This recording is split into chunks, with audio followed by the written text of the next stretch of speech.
El siguiente programa es presentado y producido por Senda.fm para CTN Internacional. Buenas, bienvenido a tu programa Derecho y Palabra. Hoy estaremos hablando de la decisión del caso de Dobbs versus Jackson, donde se encontró que en la Constitución Federal no existe un derecho al aborto. ¿Dónde estamos hoy? ¿Qué significa eso en Puerto Rico? ¿Hacia dónde nos dirigimos? Para hablar de esos temas y muchos más, tendremos con nosotros al licenciado Héctor Albertorio, abogado postulante y pasado director de la Oficina de Base de Fe, y a la licenciada Ada Enriquez, también abogada postulante, pastora y pasada candidata a comisionada residente por el partido Proyecto Dignidad. Ambos fueron pioneros cuando este programa comenzó. Hoy los tenemos como invitados y parece que se van a convertir en parte integral de tu programa. No te vayas, volvemos en breve.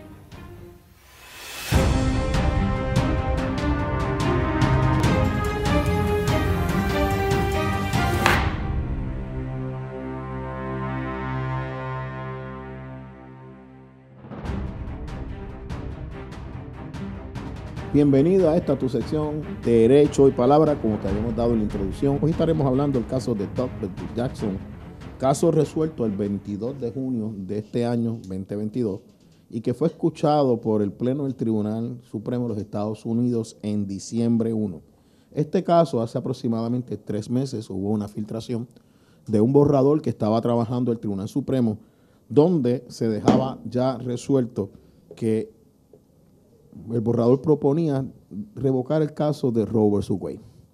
Yo pensaba que iba a haber algún cambio, yo pensaba que iban a dejar la opinión para el último día, pero interesantemente el Tribunal Supremo sacó la decisión una semana antes de que concluyera su sección, y cuando un canal como Fox News utiliza a sus especialistas para revisar los cambios entre el borrador y la opinión final, realmente fueron cambios de estilo y cambios gramaticales, o sea que el Supremo mandó un mensaje contundente: nos vamos a mantener en nuestra postura. Luego de esto han salido muchas posturas, muchas ideas, muchos señalamientos, y reconocemos que nosotros, ¿verdad?, los que hemos estado en esta lucha, en su momento, pues tampoco estábamos muy claros dónde íbamos a estar luego de dejar ese caso de Roe versus Wade sin efecto, con la sencilla frase de que en la Constitución de los Estados Unidos no existe un derecho al aborto y que esto constituye algo que corresponde a los estados. Esa segunda frase es bien importante porque es el principio del federalismo, y lo vamos a estar hablando en esta noche, que establece que lo que los estados no le delegaron a los Estados Unidos, el Congreso no puede legislar y el presidente de los Estados Unidos no tiene ningún poder para imponerlo por orden ejecutivo porque es materia exclusiva de los estados. Hoy, como les anuncié, tengo 2 panelistas, 2 personas a quien amo y aprecio mucho, que se han tomado el trabajo de aprender cómo yo pienso y hablo cuando estoy fuera del aire, que estuvieron con nosotros en un principio. Y hoy vamos a tratar de tener una charla con ustedes de cuál es lo que ellos piensan luego de ya llevamos 3 semanas, ¿verdad?, de resuelta esta opinión y haber estado en varios paneles. ¿Qué ellos piensan? Comenzando, ¿verdad?, con el Estado de Derecho en Puerto Rico. ¿Qué sucede? Porque estábamos regidos por Pueblo versus Duarte, un médico que es exonerado de una acusación de aborto aplicando Roe versus Wade. ¿Y qué sucede con Pueblo versus Dulce, que es un médico que se sostiene su convicción porque no dio el consentimiento correspondiente a la persona que se estaba haciendo el aborto? Los micrófonos son suyos. No sean tímidos. ¿Con quién empezamos? Las damas primero. Y no por ser dama, es que nos pusimos de acuerdo que ella fuera la primera, porque Ada no necesitan que le den permiso para hablar. Bueno, saludo a Albertorio Gao. Gracias por tenerme aquí nuevamente en el programa. Para mí es un privilegio estar con ustedes. Y para hablar de Pueblo versus Duarte, pienso que debemos considerar un poco nuestra historia en Puerto Rico, desde nuestra cultura, desde nuestras raíces y cómo en Puerto Rico se ha tratado el aborto.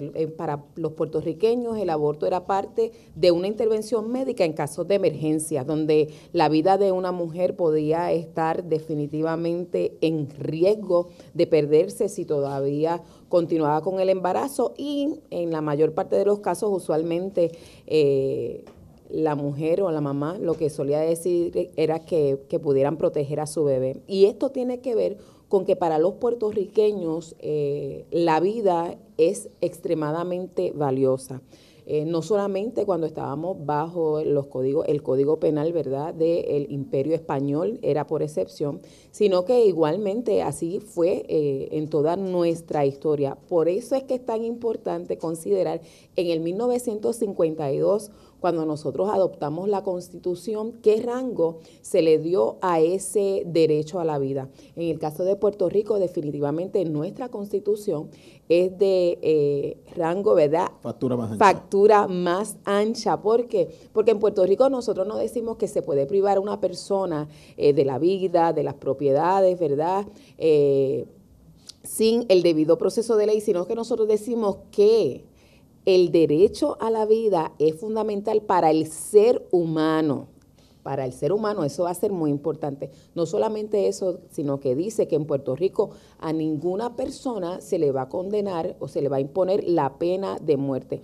Eso dice que para nosotros la vida, el rango de la vida está por encima de todo y que es distinguible de lo que es el derecho a la intimidad. Así que el primer caso que tenemos, eso es en el 1952, donde reiteramos, ¿verdad?, que como pueblo esos son nuestros valores.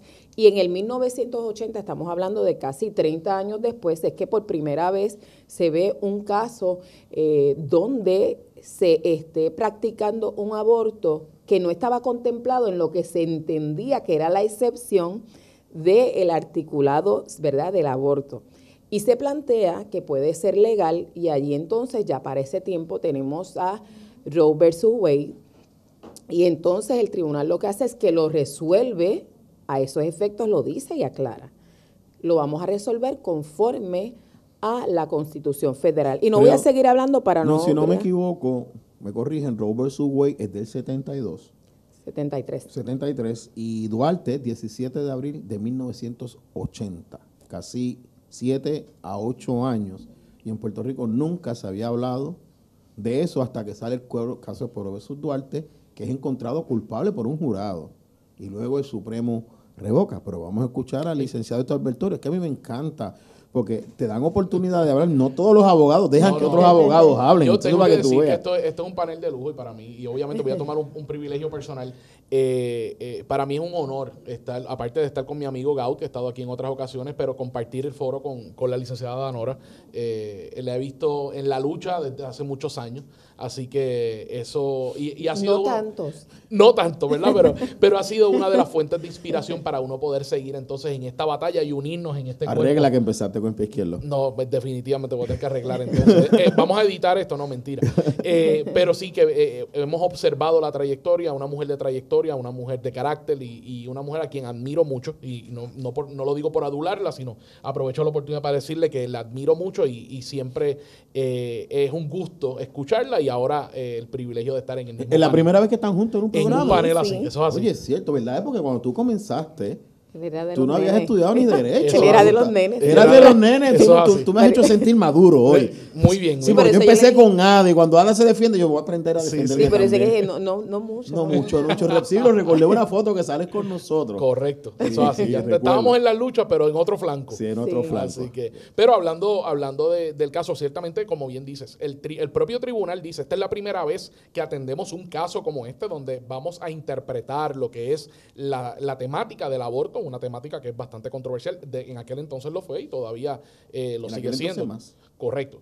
Así que en ese sentido el tribunal se aventuró a trabajar eso. Ahora, una de las cosas que estaba diciendo es sí, al amparo de la Constitución Federal y al amparo del caso de Roe versus Wade, vamos a estar resolviendo esto, y ellos entonces entran a lo que es explicar lo que significa esa cláusula de excepción en el actual artículo 98 del Código Penal, en aquel entonces era el artículo 91 o 92, si no me equivoco. Haciendo la comparativa. Se ha mantenido en los 90. Se ha mantenido en los 90. Así que lo que está haciendo el tribunal es reconociendo ya que aquí impera entonces... Era el 91. El 91. Ese es el Código Penal del 1974. Correcto. Impera entonces la determinación de Roe versus Wade Y basado en eso, ya reconociendo que el Tribunal Supremo de los Estados Unidos ha reconocido el aborto como un derecho dentro de lo que es el derecho a la intimidad, pues vamos a resolver entonces este caso. Y entonces comienzan a interpretar lo que es la medida terapéutica, lo que es las cualificaciones del médico y todo ese tipo de cosas, que es la excepción a la cláusula penal que establece, que tenemos que recordar, una cláusula penal de prohibición. Así que nos vamos al opuesto. Tenemos un caso federal que te dice, el aborto se puede en esto, esto que y es esto. civil, que es un caso civil. Y en términos penales te está diciendo, no se puede hacer el aborto salvo si cumple con estas excepciones. Y el tribunal entra a establecer cuáles son esas excepciones y cómo definimos esas excepciones. Basado en esas excepciones, entonces ellos concluyen que el médico, absuelven al médico, como bien estableciste, diciendo que el médico es un médico licenciado y que la palabra terapéutica o la palabra salud comprende muchísimas cosas. Podemos tener muchísimas diferencias en cuanto a eso. Nosotros, por lo menos yo de mi parte, entiendo que eso debe ser un poco más restrictivo, porque no es cualquier cosa lo que puede ser un tratamiento médico terapéutico, ¿verdad? Y después entramos en los consentimientos informados. Si es un tratamiento médico, pues entonces tiene que haber consentimiento informado. Así que vamos ahorita a entrar en ese tema, que es una dinámica distinta. Y el caso también es importante que el público sepa, porque la gente lo está citando en las calles sin decir lo que es, y uno tiene que ir a los hechos. Fue en el primer trimestre de embarazo y la muchacha tenía 16 años y los abogados pudieron establecer que él siguió con unos parámetros aceptables en aquel momento, porque vamos a distinguir, lo que era aceptable en aquellos momentos no es el mismo derecho de salud que existe en el día de hoy. Correcto. No, y no solamente eso, que definitivamente al fiscal se le fue la guagua porque nunca presentó que el médico no había cumplido con los parámetros. Y entonces, de ahí es que se sostiene también el Tribunal Supremo y dice, aquí nosotros no podemos establecer porque no se ha presentado ninguna evidencia, así que tenemos que tener buena fe en que él cumplió porque no me presentaste nada de eso, porque entonces te está estableciendo que para tú llevar un caso como ese tienes que establecer. Sí, lo que pasa es que entonces, hay un caso hermano de Roe vs. Wade que siempre me dicen el nombre y siempre se me olvida, que establece cuáles son los parámetros de lo que el médico tiene que decirle al paciente en aquel entonces. Que eso también, algunos piensan que el caso quedó revocado porque estaba montado en Roe vs. Wade. Eso yo no me atrevo a llegar hasta allí, ¿verdad? Pero es bueno que aclaremos esto, y cuando decimos derecho penal es que tiene que ser más allá de dudas razonables. Por ende, aunque él hubiera incumplido con algunos de los criterios de Roe vs. Wade, lo que tú dices, la prueba tenía que establecer más allá de dudas razonables que él no cumplió con los criterios. Y no se pasó prueba sobre eso. Y el tribunal lo que está diciendo, mira, vamos a usar los criterios de Roe vs. Wade, que es lo que aplica, pero nadie me trajo prueba de que él no había cumplido con esto, y si no trajeron la prueba, se presume que no lo hizo, porque el Estado tiene el peso de probar que la gente violó la ley. Quiero que tengan eso bien claro. El Estado tiene que probar el delito. El testigo, el acusado no tiene que decir nada. Y un buen abogado de defensa hace lo que hace en este casito, se queda calladito y no hace preguntas que no le convienen. Yo he visto abogados que han hecho preguntas que prueban el caso del fiscal, pero estos abogados sabían lo que estaban haciendo y dijeron, mira, no probó un elemento, y se fueron por allí. Tenemos Pueblo vs. Dulce. Pueblo vs. Dulce sí fue encontrado culpable porque se estableció que el consentimiento que había dado la mujer no era conforme a derecho. Pero vamos a aclarar, no sé si empieza Alberto Oro o empieza Ada como quiera, de qué consentimiento estaba hablando en Dulce. Porque una cosa es el consentimiento y otra cosa es el consentimiento informado, que lo vamos a trabajar en nuestra última sección, que es lo que yo creo que es más importante luego de Roe vs. Wade. Sí, Alberto Oro, porque nosotros estamos en igualdad de condiciones, Dios nos hizo iguales y la Constitución también. En Pueblo vs. Dulce, la nena declara, mira, no me dijo esto, no me dijo aquello, no me dijo lo otro, y el tribunal sostiene la convicción que son los dos casos de aborto, porque no quieren hablar de Pueblo vs. Dulce, que está ahí, y la sostienen la violación del artículo penal, porque el consentimiento que el médico le dio, que es por donde tú venías, que eso es lo que sucede en Pueblo vs. Dulce. Correcto. Antes de eso, una de las cosas que tenemos que extrapolar al día de hoy es, y esto es completamente especulativo porque ninguno de nosotros estábamos en ese caso, ¿verdaderamente sería que el fiscal no probó el caso, o es que verdaderamente el gobierno no estaba recopilando la data necesaria? Si nos ponemos a analizar cómo estamos ahora, Una cosa es el consentimiento informado, pero también es la data que... ¿Pero hablas de Duarte o de Dolce? Estoy hablando en el caso de Duarte. No, porque Duarte lo que tenía que era sentar el testimonio a la muchacha. Correcto, pero estamos hablando de si verdaderamente el médico estaba actuando conforme a los parámetros médicos de tratamiento como establece el artículo. ¿Cómo sabemos eso? Solamente por el criterio médico. ¿Cómo sabemos el criterio médico? Esto es uniforme. Esto no puede ser que el criterio médico del médico X de Toalta sea completamente distinto al médico de Ceiba. O sea, tiene que haber unos parámetros donde se pueda regular esto y podamos llegar a unas conclusiones razonables. En un caso como este, decir si verdaderamente hay los parámetros médicos o no. En este sentido, y lo tiro a manera de nosotros analizar si esto se ha dejado, que es lo que yo entiendo, se ha dejado por la libre, donde el gobierno siempre ha tenido, indistintamente de lo establecido Roe versus Wade, siempre se ha reconocido que el gobierno tiene un deber de hacer unas cosas, y en Puerto Rico ese deber, mira, está ausente. Si nosotros le preguntamos al Departamento de Salud desde el 1973 que nos provea una data específica sobre las cosas como han ido cambiando la jurisprudencia en el tema del aborto, nos vamos a dar cuenta que hay unas lagunas inmensas. Bueno, en las vistas del proyecto 693, ¿es verdad? 693, sí, 693 salió que las estadísticas no están al día, Correcto. que no están fiscalizando conforme a derecho, instrumentos llenos de moho que no fueron limpiados, que se estaban utilizando en procedimientos de aborto, y el Departamento de Salud no hizo absolutamente nada, tampoco estaban cumpliendo con los informes que tienen que someter. O sea, en los últimos 14, 16 años, las clínicas de aborto en Puerto Rico han estado por la libre desde Johnny Rullán, que hizo el reglamento, nadie ha hecho nada. Mira, escuchando a Albertorio, uno también tiene que pensar en este aspecto del consentimiento informado, porque una de las cosas que establece Pueblo versus Duarte es que efectivamente no debe haber una diferencia entre si es un menor de edad o si es un mayor de edad, pero ¿cómo tú garantizas que ese paciente está entendiendo lo que tú dices? Así que volvemos a darle, porque no me digas a mí que una nena de 10 años en los años 70 u 80, que se preparaba y se criaba de otra manera, no es lo mismo que una niña de 10 años de este tiempo. Correcto. Ni de 16, y digo de 10, y alguien puede decir, espérate, pero Ada, estamos hablando de aborto porque tú estás mencionando una niña de 10, porque una niña que es víctima o de incesto o de violación a esa edad y va a ir a practicarse un aborto, ¿cómo tú le explicas? Suena escandaloso, pero es real. Pero ¿Cómo? tiene una menor de edad capacidad de dar consentimiento. Ahora que no es un derecho. Eso, ella entiende la magnitud de sus decisiones Sí. cuando aún fisiológicamente su cerebro ni se ha desarrollado, Sí. pero más allá podrá entender la magnitud Son inmediata. dos elementos, exacto. Esto es Entender serio. la magnitud inmediata en un vocabulario que ella puede entender y que pueda procesar un consentimiento lo debidamente informado para dar su consentimiento. Porque aquí los muñequitos cambian. Yo creo que ahora papá tiene injerencia. Porque Bueno. antes no podía. Ahora papá del bebé. Creo que puede tener injerencia porque ya no hay nada en la Constitución. Segundo, los padres, que hay padres que protestan, recuerdo el planteamiento que decíamos, para un dentista tengo que dar consentimiento y me hace un aborto a la nena y no me entero. Ahora, el médico es demandable y el caso es mucho más fácil de probar en las dos condiciones. Pero Ada, tú dijiste algo ahí bien interesante, porque esto es un conversatorio. Y ¿verdad? perdóname, Juan, retomando, y para que puedas pasar allá, retomando lo del tema de la niña de 10 años, no es descabellado lo que está diciendo la licenciada.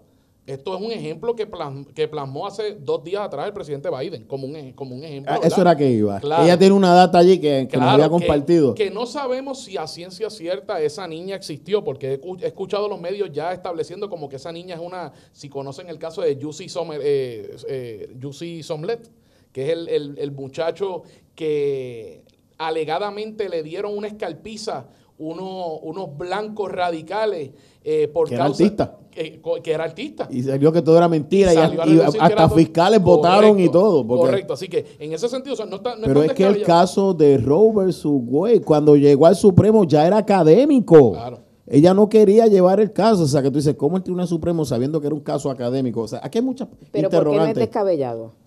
No, que la idea, que la gente quizás en Puerto Rico dice, wow, una niña de 10 años. Pero si hay una niña... Estamos trayendo, y la licenciada trae el ejemplo, porque esa es la retórica que se está utilizando como la regla general en los casos de aborto. O sea, cuando los liberales empiezan a hablar acerca del aborto, nos están planteando que aquí lo que está ocurriendo es una epidemia de incestos, de violaciones de niños de 10 y de 11 años, y por eso es que es necesario el ¿Y dónde aborto. están los acusados? Pero ahí vamos. Esa es la parte que le quedo, porque estamos aquí en la misma línea. Ada, nos quedan unos minutos. Danos el resumen y si no termina, en la próxima sesión entramos ahí, porque es que yo siempre he dicho, ¿y dónde está el violador? Mira, yo creo que simplemente una niña violada es demasiada. Es demasiado. Pero la realidad es que esto nos permite a nosotros mirar qué hacemos con una niña que llega con esta situación, dónde están los reglamentos diciendo tú estás obligado a informar, a reportar. ¿Cómo es que si llega con un ojo negro, pues entonces yo lo reporto? Todo médico que atienda a un paciente que puede ser una agresión tiene que informarlo a la policía para que investigue. Y eso se ha hecho así, excepto con relación a los casos de violación. A los casos de violación o de incesto, ¿verdad? De trata, donde la mujer queda embarazada. Así que yo creo que esto tenemos que tratarlo y tratarlo con detenimiento. Cuando nosotros volvamos ahora, para nuestra segunda sección, podemos empezar con una data que tiene la licenciada Adanora Enríquez, que nos va a ayudar a entender lo que estábamos hablando. Una de las posturas más fuertes mías siempre ha sido, ¿dónde está el violador? Aquí tenemos circuito cerrado. Aquí ya se llevan los casos de agresión sexual. Aquí, si un pastor se le acusa de violencia doméstica, se llevan a los titulares. Pero si Ricky Martin lo acusan con una orden de protección, dicen que el que lo acusa está mal de la mente, que tiene una enfermedad mental. Pues entonces se supone que ya la policía está investigando, porque entonces sería una agresión sexual mayor, porque la persona no tiene la capacidad mental para dar su consentimiento. Aquí tenemos varias varas, pero antes de entrar a la orden ejecutiva de Biden, por encimita, porque no merece mucha atención, vamos a ver lo que nuestra compañera pastora, licenciada Adanora Enríquez nos tiene que decir sobre 3 casitos que ella sacó el tiempo para investigar. No te vayas, continuamos en breve.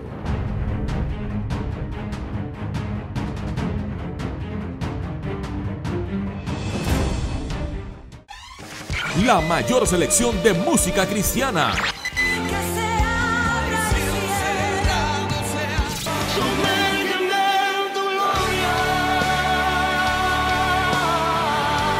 La mayor selección de música cristiana. 24 horas la tienes aquí en Senda FM. Sonido que levanta y restaura.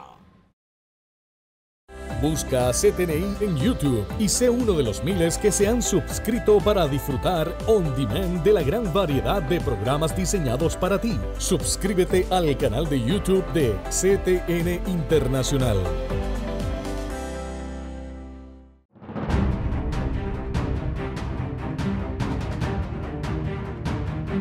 Nuevamente aquí en esta segunda sección de tu programa Derecho y Palabra con nuestros invitados, el licenciado Héctor Albertorio y la licenciada Adanora Enríquez. Nos habíamos quedado en un planteamiento interesante que hace el licenciado Albertorio de que aparentemente aquí no se levantan estadísticas, no sabemos dónde estamos, el montón de tiempo que no hemos fiscalizado, pero en Estados Unidos pasará eso. ¿Estará envuelto en esa falta de información el presidente de los Estados Unidos frente a testimonios que hay por allí en los medios que nuestra compañera ha podido leer? No sé, vamos a darle el juicio a usted, pero explícanos. Bueno, siguiendo, ¿verdad?, el pie forzado que el licenciado Albertorio trajo en el segmento anterior, el presidente Biden, cuando emite una de sus últimas órdenes ejecutivas, menciona el caso de una niña de 10 años en Ohio que tuvo que viajar después de haber sido violada, pero no menciona nada sobre quién fue el que lo hizo, qué están haciendo las autoridades para procesarlo. Y entonces el periódico El Daily Signal hizo una investigación, ¿verdad?, y emite este artículo en el día de ayer: no cuentes con las clínicas de aborto para ayudar a las menores que sean víctimas de abuso sexual.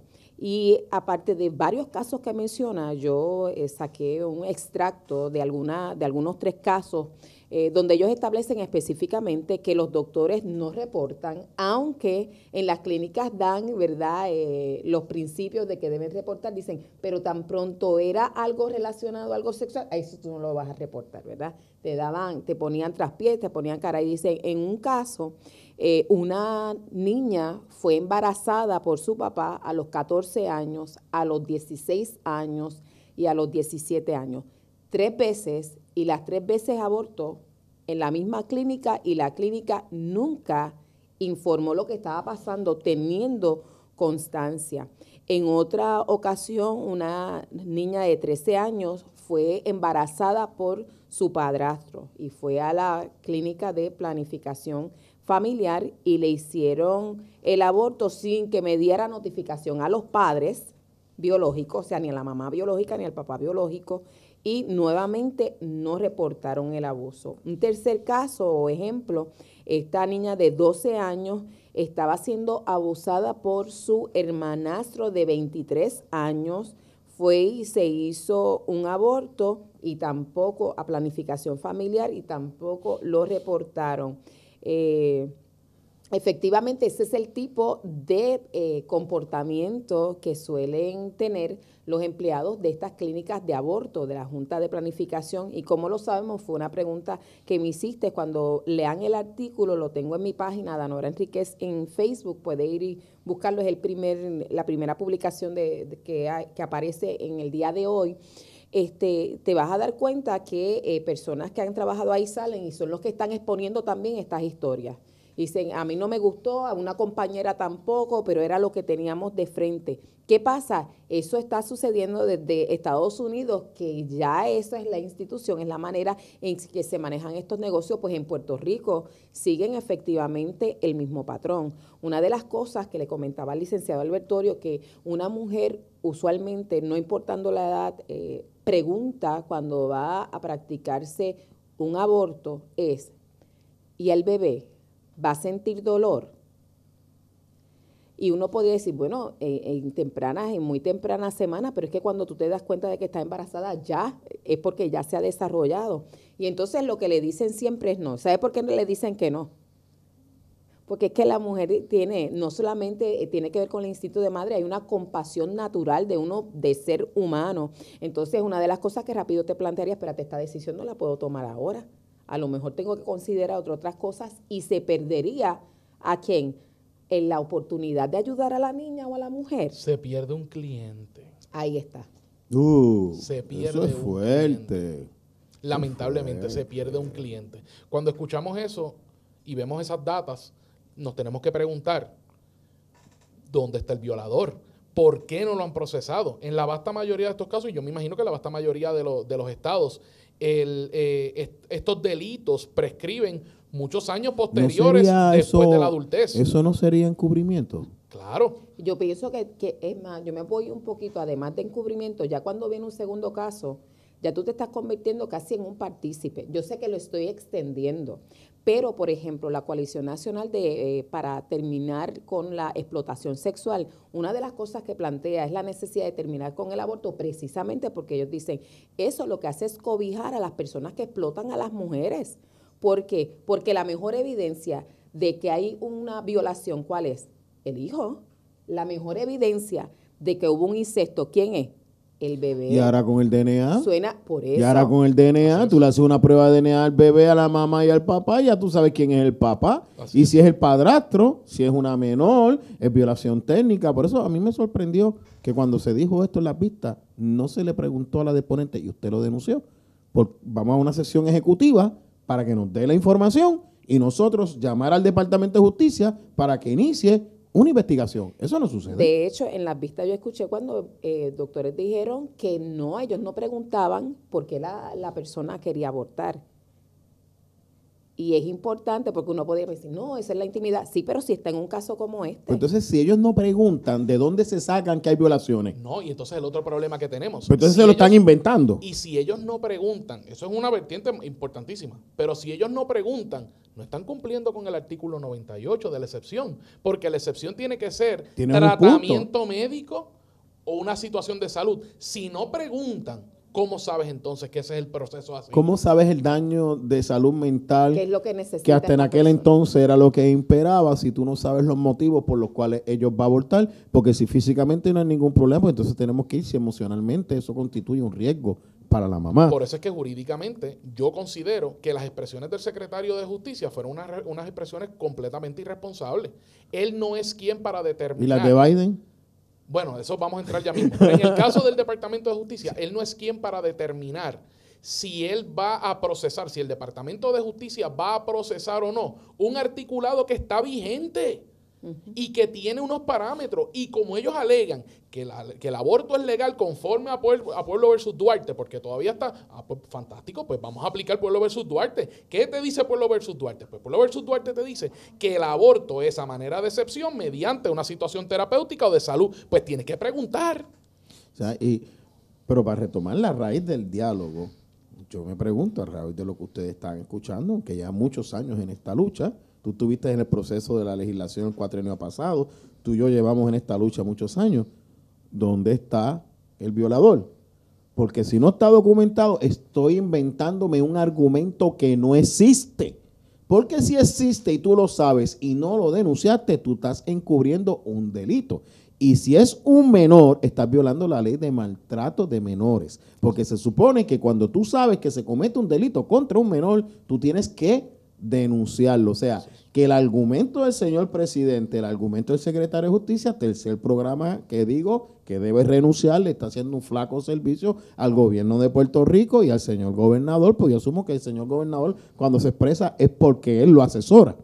¿Sabes? Porque los abogados no sabemos todo. Yo creo que le hace un flaco servicio a Puerto Rico, debería renunciar, sobre todo con lo que hizo ahí, que se allanó y no defendió una ley que se supone que tuviera que allanar. Nosotros estamos en un casito que estamos esperando a ver si él se allana porque es inconstitucional de plano. Veremos a ver, ¿verdad? Eso será otro debate. Pero aquí no tenemos evidencia de violación documentada. Lo que está leyendo nuestra compañera es que sí se sabía que había violación, se siguieron los abortos y no se hizo nada. Y recuerdo unos videos que se sacaron y en vez de cerrar las clínicas de Planned Parenthood, le radicaron cargos criminales a los que hicieron público la denuncia. O sea, que nosotros tenemos una maquinaria de lo que yo siempre he llamado de una estructura de gobierno permanente que no depende del político de turno, que es nuestra verdadera enemiga que está viviendo. Y ahora me preguntaré, ¿qué le van a enseñar a los médicos ahora? Miren, vamos a seguir aquí, pero quiero hacer un alto. Los seguros de salud siguen cubriendo ciertos tipos de abortos, pero tienen que cumplir con unos criterios médicos específicos. O sea, que no es como ellos dijeron tampoco que esto quedó a la libre, sin ningún derecho a salud. Eso no es así. El aborto se va a tratar como cualquier otra condición médica. Y cada seguro determinará si cubre o no cubre. Y los parámetros bajo los cuales cubre. Pero si se da, y quiero escucharlos ustedes, cobertura a un aborto, hay otras leyes que obligan cobertura que los seguros no están dando. ¿Qué piensan ustedes? Porque, por ejemplo, ¿qué hacemos con el embarazo? Los días antes, los días después, los tratamientos prepartos, pospartos que se niegan, pero ¿puedo financiar un aborto? ¿Qué piensan ustedes? ¿No tiene que ser legal? La realidad es que, o sea, los que hemos sido abogados de aseguradoras sabemos que las aseguradoras buscan ¿cómo no pagar? mantener su dinerito. Así que si algo hace Dobbs versus Mississippi es que le devuelve a las aseguradoras la oportunidad de requerir definitivamente el criterio médico, es decir, documentado. Que puede ser que recuperemos la dignidad de los médicos en estos procesos de aborto. Se me zafó. Bueno, yo espero que sí. Obligadamente. Porque cuando... Sí, Ada, perdona, es que no tenía que decirlo. Sí, porque cuando hablamos de criterio médico no solamente va a ser un consejo liviano, volvemos. El 80 no es el 2022, 1980-2022 son 32 años de avance científico. Así que eso tiene que quedar allí en cómo tú presentas. Ya sabemos que el latido del corazón es a cuántos días. Exacto, entonces tus expedientes médicos, cómo están preparados, qué fue lo que tú le dijiste, cómo llegó esa persona, el estado mental en que estaba esa persona. Hay una serie de cosas que van a tener que ser documentadas y yo me temo que la aseguradora le va a decir, bueno, si no cumple con esos criterios, yo no te lo tengo que cubrir. Y cuando hablamos de impericia, de la cubierta de impericia médica, olvídate que no van a cubrirla. Así es.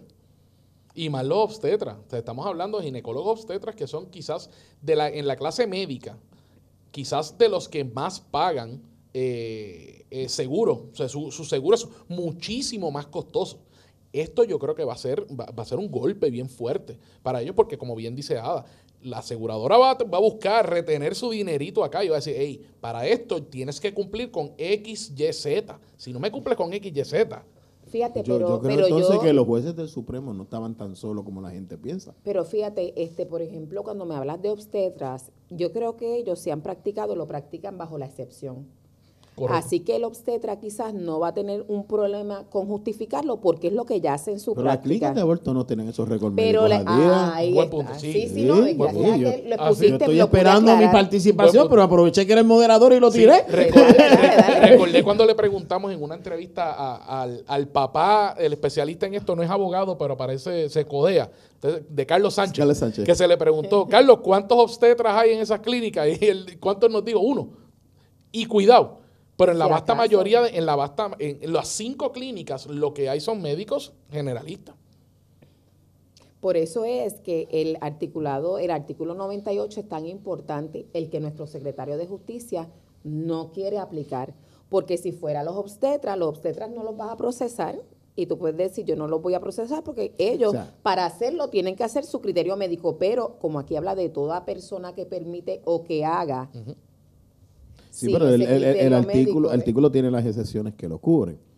Pero no cubriría a los abortistas así, si no tiene ese criterio médico, porque es un generalista. Pero eso era lo que yo quería decir en este momento. O sea, lo que ustedes me están tratando de decir a mí es que el secretario de Justicia debería ir a las clínicas de aborto a ver si están cumpliendo con los requisitos de ley de todo médico que hace una intervención quirúrgica. El Departamento de Justicia no tiene ni que ir a las clínicas, debería solicitárselo al Departamento de Salud porque ese es el deber del Departamento de Salud. O sea, que estamos diciendo que probablemente ni Justicia ni Salud están haciendo sus funciones. El Departamento de Justicia tiene un deber. Ustedes están bravos hoy. El Departamento de Justicia tiene un deber de que si tiene un caso, investigarlo, radicarlo. Pero ¿quién le tiene que proveer esa data? ¿Quién tiene el deber de fiscalizar esas clínicas? Podríamos recomendarle a la comisión que preside la senadora Rodríguez Bebe, que haga un referido al Departamento de Justicia de aquellas clínicas que están abiertas, que no han cumplido con los requisitos del propio reglamento, que ahora se tiene que enmendar. Bueno, ya ahí sería como para cerrarlas, ¿verdad? Porque, y digo, estoy preguntando... No, yo no quiero hablar de cerrar, yo quiero hablar de cumplimiento de la ley, porque la que cumple se puede quedar. ¿Qué estamos diciendo? Perfecto, lo menciono porque como se hizo una investigación conjunta y se pidieron una serie de datos,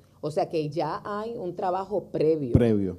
Donde se establece que hay una serie de incumplimientos. Por eso es que estoy hablando ya de esto que puede sonar radical, pero lo que pasa es que... O sea, que nosotros podríamos hoy estar recomendando... Yo trabajé en la legislatura. Cuando yo encontraba estas cosas, yo hacía una cartita referido al Departamento de Justicia y en el informe decíamos, algunas de estas situaciones de hecho han sido por investigación referida al Departamento de Justicia.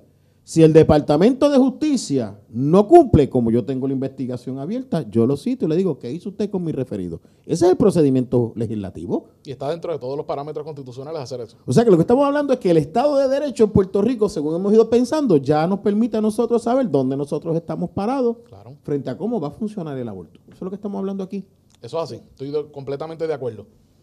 Sobre cómo vamos a seguir manteniendo lo que es nuestra trayectoria, que es el aborto como excepción dentro de un cuadro médico necesario para preservar la vida de alguien y precisamente... y me gustaría que repitieras eso otra vez, que te quedó excelente, porque hay personas que por mero hecho de hablar de aborto están haciendo unos comentarios que yo considero que no han entendido la misericordia de Dios. Y tú acabas de usar una frase de los procesos de aborto desde un procedimiento médico. Sí, que es por excepción, donde se hace para preservar la vida de la mujer y casi siempre la intervención busca de alguna manera poder salvaguardar la de los dos hasta donde sea posible, ¿verdad? A veces uno dice, no te garantizo, pero como quiera lo voy a tratar, ¿verdad? Entonces, esa ha sido nuestra trayectoria, eso es lo que nosotros creemos como pueblo, eso es lo que tenemos plasmado en la Constitución, eso es lo que tenemos plasmado en nuestro Código Penal, sino en el 2012, cuando se estableció nuestro último Código Penal, ¿para qué íbamos a aprobar alguna disposición de aborto si estaba Roe versus Wade? Pero fíjate, estamos hablando de algunas cosas que usted me ayuda si estoy entendiendo bien. Qué bueno es ser moderador porque puedo escuchar antes de hablar. Hay cosas aquí que estamos hablando que ya estaban en derecho y no se estaban haciendo. Claro. No se estaba cubriendo lo de la violación, no se estaban haciendo las inspecciones, no se estaba cumpliendo con los registros, los consentimientos no eran conforme a derecho y aquí no se hacía nada. Sí, lo que nos estás diciendo ahora con ese señalamiento es que las mujeres, en lugar de ser protegidas, lo que han estado es más desprovistas del cuidado que necesitan, aunque el discurso feminista radical lo que dice es que esto es lo que necesitan las mujeres. Por eso es que yo, aún antes de esta revocación de Roe versus Wade, decía que esto es lo que necesitan sin un consentimiento informado. Tú no tienes no tienes cuidado, no tienes la oportunidad genuina de tomar decisiones. Yo tengo un problema con esa frase feminista que me ha surgido ahora. Yo he visto mujeres denunciando que están siendo atacadas por mujeres providas que están siendo atacadas, pues entonces no son feministas nada. Sí, por eso es que dije feministas radicales. Pero es que no me gusta ni la palabra feminista ya. Yo quiero decir porque si tú vas a defender el derecho a la mujer, tú defiendes el derecho a la mujer a tomar sus decisiones. Bueno, pues entonces aquí voy a hacer una aclaración. Claro, lo que pasa es... No estoy diciendo que ese no es el término que se usa, es que ya a mí no me gusta. No, pero quiero hacer una aclaración para beneficio de las personas que nos escuchan. Es que cuando hablamos de los feministas radicales, no están buscando realmente proteger el derecho de la mujer, sino que es una ideología política. Es una ideología escondida. Es imponer entonces, claro, una serie de crisis para traernos al socialismo. Ya eso se lo voy a resumir ahí. Vamos a ponerle un poquito de sal a la llaga para que vean cómo es esto. Ahora mismo, si fuera de verdad la protección del derecho a la mujer, no hay nada más mujer que dar a luz. Y pueden hablar de las personas gestantes. Del hombre gestante. Es un debate. Miren, solamente puede dar a luz una mujer, punto. Ningún hombre tiene útero, ningún hombre tiene ovario. Solamente puede dar a luz una mujer. Aunque parezca hombre por fuera, no es hombre, no es hombre. Aunque por fuera sea Ford, el motor sigue siendo Chevy. Vamos a dejarnos de cosas. Ahora, ¿cómo es que ahora hay compañías que están ofreciendo hasta $4,000 a una mujer para llevarla de un estado a otro para que se hagan un aborto? Mas, sin embargo, no enmiendan los protocolos ni los reglamentos de ellos de recursos humanos para extenderle la maternidad a esas mujeres que quieren dar a luz. ¿Por qué no hacen eso? ¿Por qué no extienden el periodo de maternidad para que esa madre pueda quedarse con esa criatura porque decidió dar la luz? Pero si la mujer entonces decide abortarlo, te voy a pagar $4,000 para que vayas a abortar. El problema es que aquí estamos hablando de comercio interestatal y cuando tú mueves una persona de un sitio a otro para hacerse un aborto, para burlar el comercio o la regulación estatal, podrías tener un problema con los planes médicos, con el Medicare. Claro. Porque esos $4,000, ¿dónde salen? Oye, y si es menor de edad, ¿tú no tienes ahí un secuestro? Claro, pero para estar kidnapping fácil.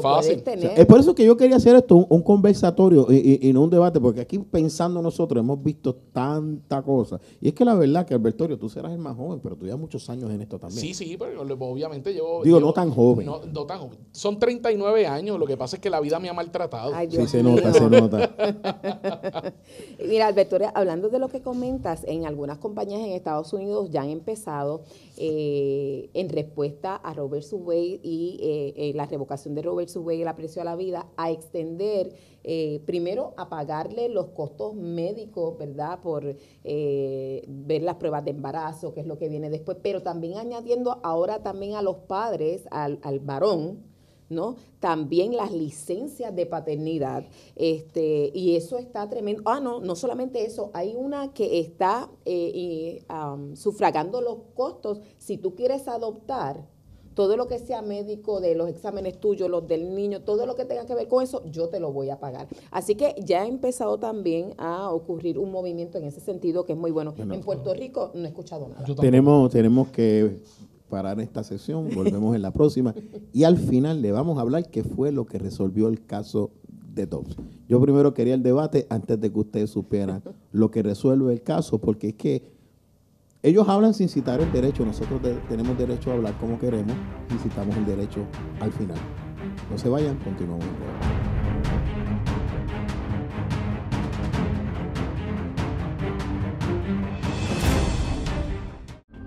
Para evitar la propagación y el contagio del COVID-19, debemos seguir los protocolos establecidos. Debemos continuar lavándonos las manos con agua y jabón durante 20 segundos. Usar hand sanitizer. Utilizar mascarillas. Guardar por lo menos 6 pies de distancia entre personas. Sanitizar superficies regularmente, además de los zapatos y accesorios. Hazlo por tu bien y el de tu familia. La mayor selección de música cristiana.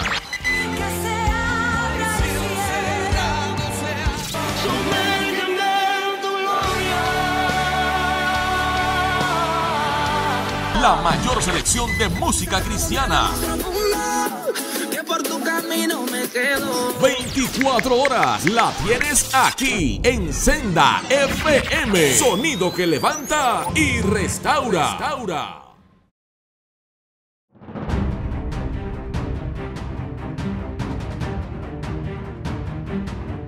Recapitulando, Dobbs, que no es el énfasis es qué pasa en Puerto Rico luego de Dobbs, dice dos cosas.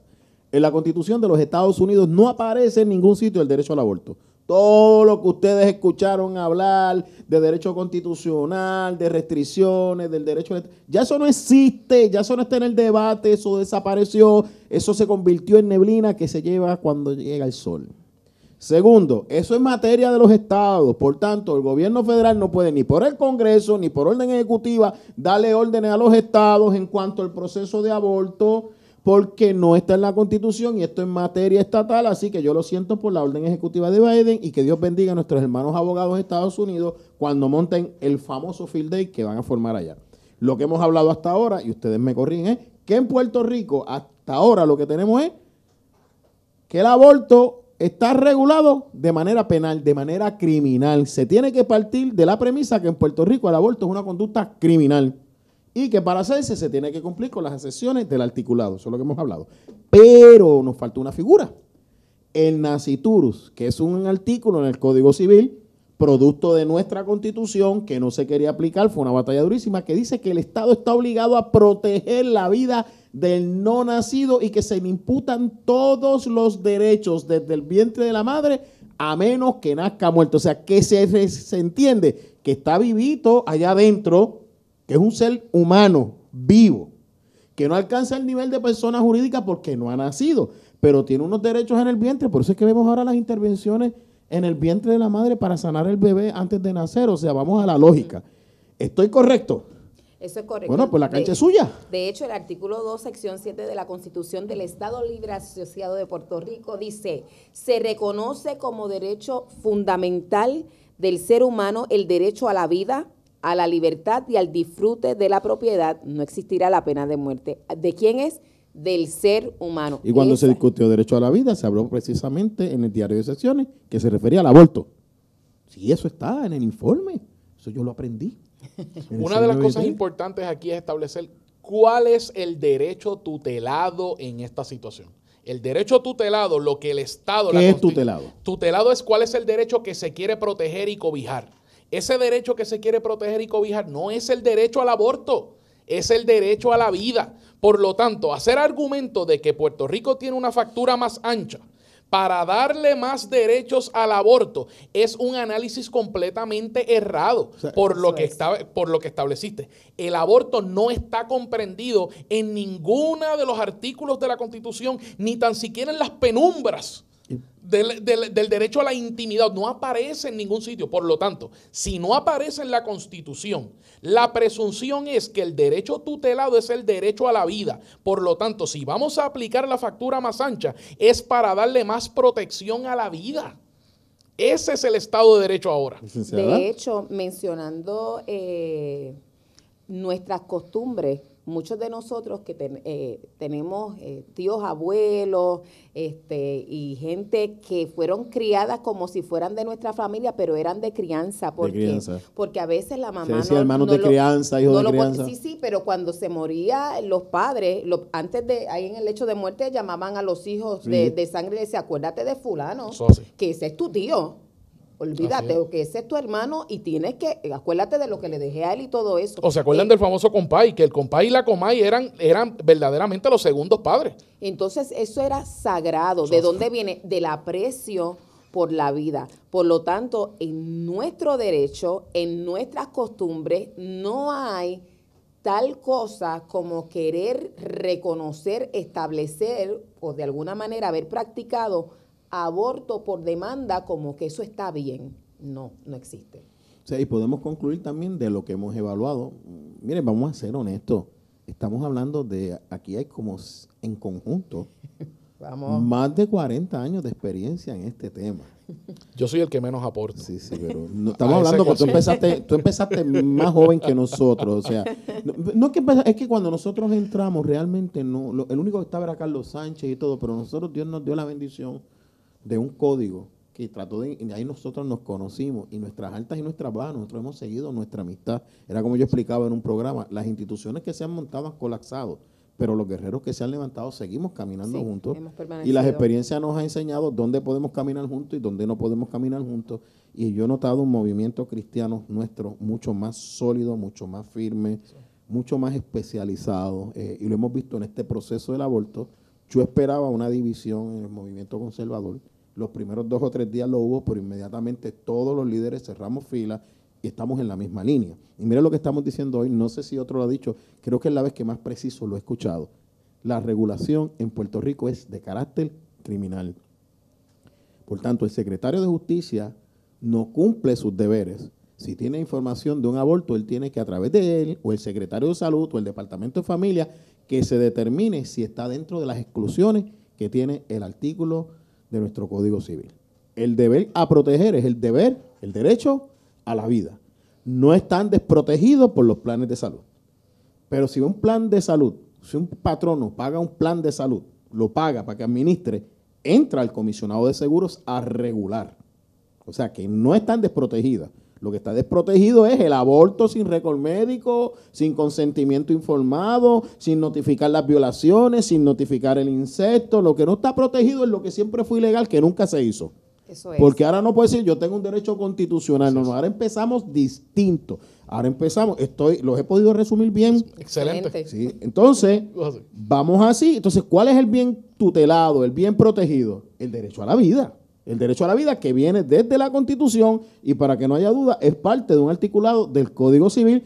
Miren, gente que dio dolor de cabeza el cuatrenio pasado, eso fue difícil. Hubo una reunión en Fortaleza que Albertorio estaba, que no nos atrevemos a decirle a la gobernadora firme o no firme, acepte o no acepte, pero el Nacituro nos llevó mucho a nosotros. Y el Nacituro tiene una parte en su artículo que ponía unas excepciones basadas en Roe vs. Wade. Y ahora sí que tenemos que hablar de eso. Roe vs. Wade dejó sin efecto esas excepciones que tenía el Nacituro. El Nacituro tiene entonces, quizás, un derecho constitucional fundamental a ser protegido.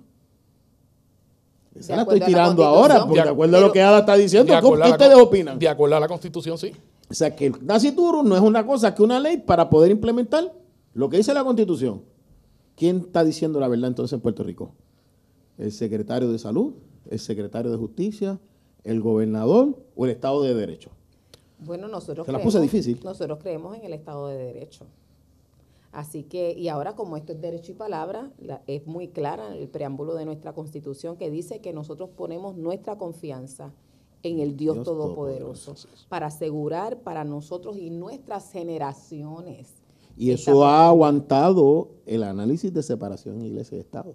Así es. Lo ha aguantado completo. Albertorio. Sí, definitivamente. Nosotros entendemos que esto es un derecho que emana primeramente de Dios, como dicen nuestros padres fundadores. Los derechos inalienables emanan de Dios, no emanan de un documento, no emanan de unas relaciones interpersonales, emanan de Dios, que fueron plasmados en un documento por unos hombres que fundaron nuestra nación, que de ahí fue transferido en el 1952 a un documento que malo que bueno, es la Constitución del Estado Libre Asociado que reconoce ese derecho a la vida, que posterior a eso fue extrapolado y puesto en el Código Civil de Puerto Rico, que cuando vamos al orden jerárquico de la ley, Constitución en términos civiles, Constitución, Código Civil. Por lo tanto, Constitución, ley especial, Código Civil. Por lo tanto, lo está reconociendo. Así que definitivamente jurídicamente no hay cómo pegarse de decir que el nacitur no es un derecho fundamental.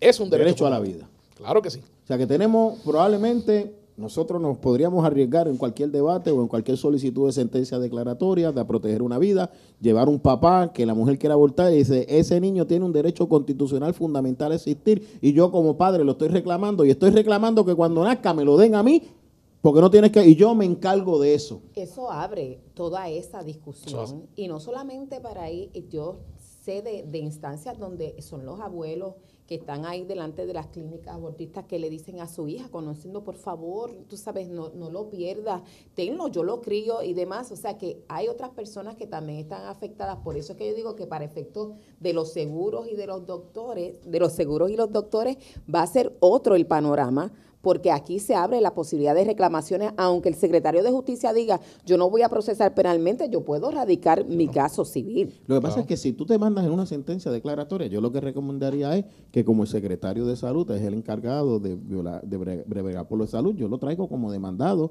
en la sentencia declaratoria y quien lo tiene que representar es el secretario de Justicia. Pero Juan, no tan solo eso, si estamos hablando que el derecho a la vida. Sí. Esos son trucos de abogado, no debe haberlo hecho público, pero estamos salvando vidas. Si el derecho a la vida es un derecho fundamental, lo que impera es el escrutinio estricto.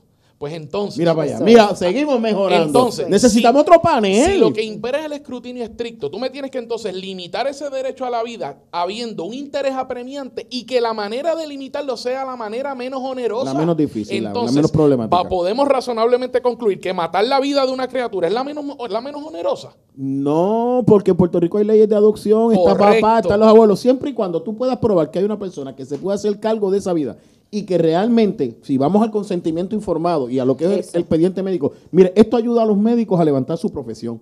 Correcto. Definitivamente. Los ayuda a ellos a recuperar la dignidad de la profesión que estas personas que no han cumplido con la ley no han cumplido.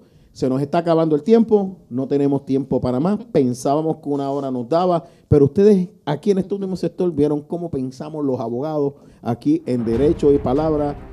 Tu embrión vieron mis ojos desde el vientre de tu madre, te llamé. Que Dios te bendiga.